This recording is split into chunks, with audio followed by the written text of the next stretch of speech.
Hi guys, आप सभी का स्वागत है। चलिए शुरू कर दे आज एपिसोड बिना किसी देरी के।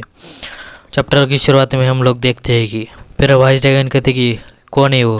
फैमिली ड्रैगन कहते कि ये अच्छा होगा कि तुम न जानो। फिर वाइस ड्रैगन कहते कि बस मुझे एक बार बता दो, टैंक क्लैन और सैल्मो एसोसिएशन के बीच कोई रिलेशनशिप है जिसने जो उसने बताया था, क्या वे हमारे प्रति फ्रेंडली है। वाइस ड्रैगन कहते कि फैमिली ड्रैगन मन में कहते कि फ्रेंडली रिलेशनशिप मुझे नहीं लगता हमें ऐसे कुछ है, मुझे लगता है बस ये एक डील है। फैमिली ड्रैगन कहते कि मान लीजिए कि हम नॉन एग्रेशन रिलेशनशिप में, क्या हम उस बच्चे की बात पर भरोसा कर सकते। फैमिली ड्रैगन कहते कि मुझे भी ऐसा ही लगता है कि क्योंकि हमारी मदद करना उनके पास उनके अपने लाभ से मेल खाता है, लेकिन सावधान रहे, यदि उनमें पूरी मुहिम को सीधे तौर पर ख़त्म करने की ताकत होती है तो जैसा कि उनके नाम से पता चलता है पहले ही हमें मिटा चुके होते।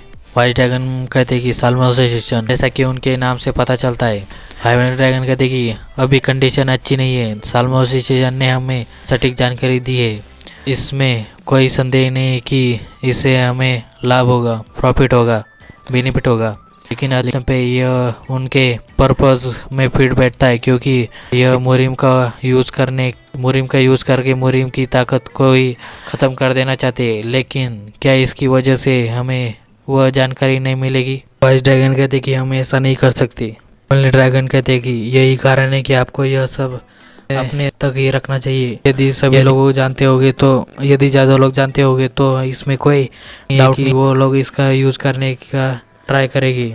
फिर हमें सबसे पहले उनके ब्लेड का सामना करना होगा। ड्रैगन मन में कहते कि अगर ऐसे तो ये अभी क्यों हुआ, तो अब डिफेंस करने का समय है। क्या ड्रैगन कहते कि क्या पता एसोसिएशन के अंदर कब भारी बारिश हो जाए, यह मेरे बेटों, मेरे उत्तराधिकारियों के साथ खिलवाड़ करने के समय नहीं है। वो ये कुछ सोचने लगती और फिर फैमिली ड्रैगन कहते कि और मुझे आपकी चिंता कम करने दीजिए। वाइस ड्रैगन कहते कि आप अभी भी जासूस पकड़ने के लिए कई मेहनत कर रहे हैं ना। यदि मिशन लीक हुआ होता तो एक भी किसी भी फर्स्ट रेट वॉरियर का मिशन का लीड नहीं करना पड़ता।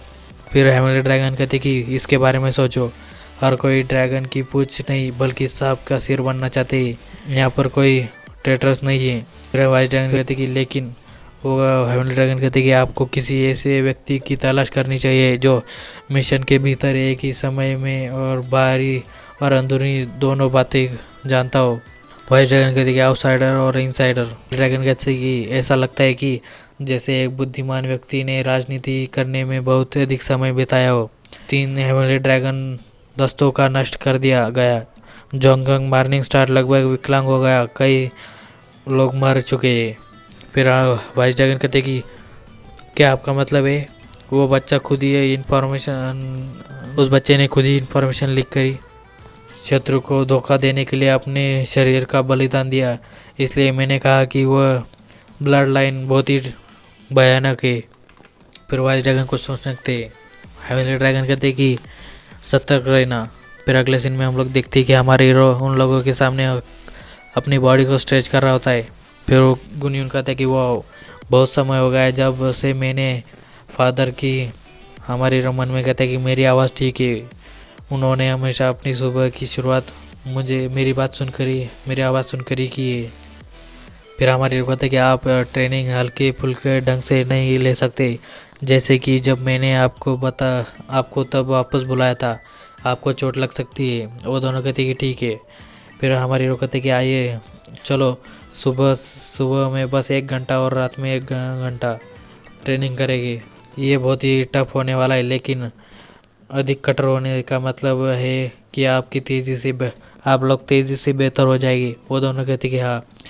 हमारे मन में कहते कि दत्तेरी की मास्टर, अब मुझे समझ में आ रहा है कि मास्टर ने मुझे एक ऐसे व्यक्ति को जिससे वे कभी नहीं मिले थे अपने स्टूडेंट के रूप में क्यों रखा। हमारे मन में कहता है कि मैं वीक नहीं पढ़ सकता, मैंने पहले ही अपने आप से वादा कर लिया है कि वे संभवतः आजीविका के लिए लड़ने जा रहे हैं, वो मरने तक लड़ने वाले हैं, उनके लिए मरने से बेहतर ट्रेनिंग होगा। फिर हमारी लोहे की रॉड निकलने लगता है।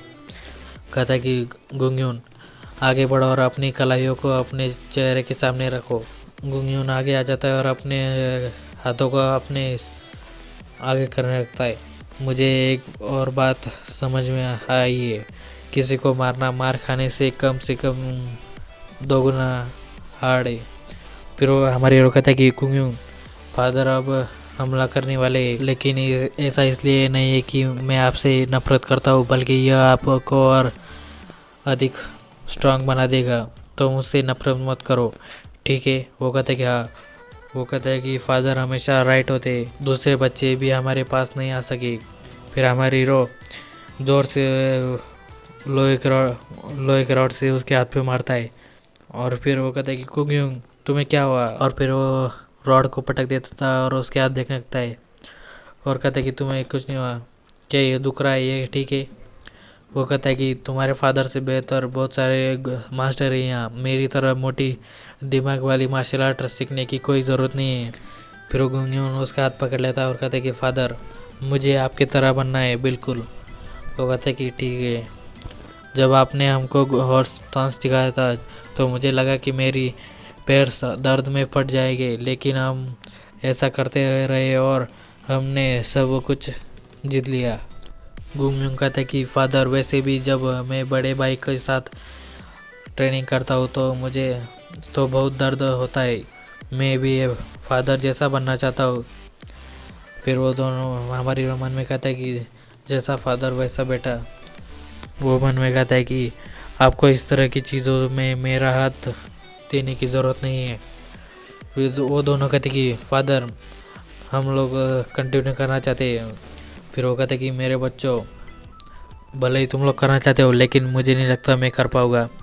फिर अगले सीन में हमें हेवनली ड्रैगन एकेडमी का सीन दिखाया जाता है, जहाँ पर हमारे हीरो के बच्चे ट्रेनिंग करने के लिए आए होते। गुंगयून वो तीनों एक साथ बैठे होते। गुंगयून और गुंगमिंग अपनी बॉडी को ये कर रहे होते। फिर सियोन कहती कि बिग ब्रदर्स क्या तुम लोग हर्ट हो चुके हो, आज तुम लोग अच्छे से प्रैक्टिस नहीं कर रहे थे। फिर वो कहता है कि वेल, फिर वो मन में कहते हैं कि सियोन को ये करने की ज़रूरत नहीं है, अगर उसे पता चला तो वो इसके लिए जिद करने लगेगी।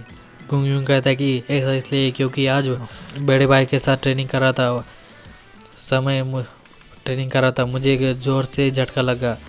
फिर वो गुंगयून कहता है कि यही सही है, हमने आज सीधे मुक्कों का ट्रेनिंग किया था।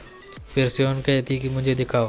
फिर वो देखती है कि उसके हाथ पर बहुत सारी चोट लगी होती है। फिर वो उन पर चिल्लाने लगती है और कहती है कि तुम स्टूपिड बदस, तुम्हें पता था तो फिर तुम क्यों नहीं रुके, और तुम लोगों ने मेरे बिगड़ कैसे किया, तुम लोग यहीं पर रुको, मैं तुम लोगों के लिए दवाई लेके आती हूँ, मेडिसिन लेके आती हूँ।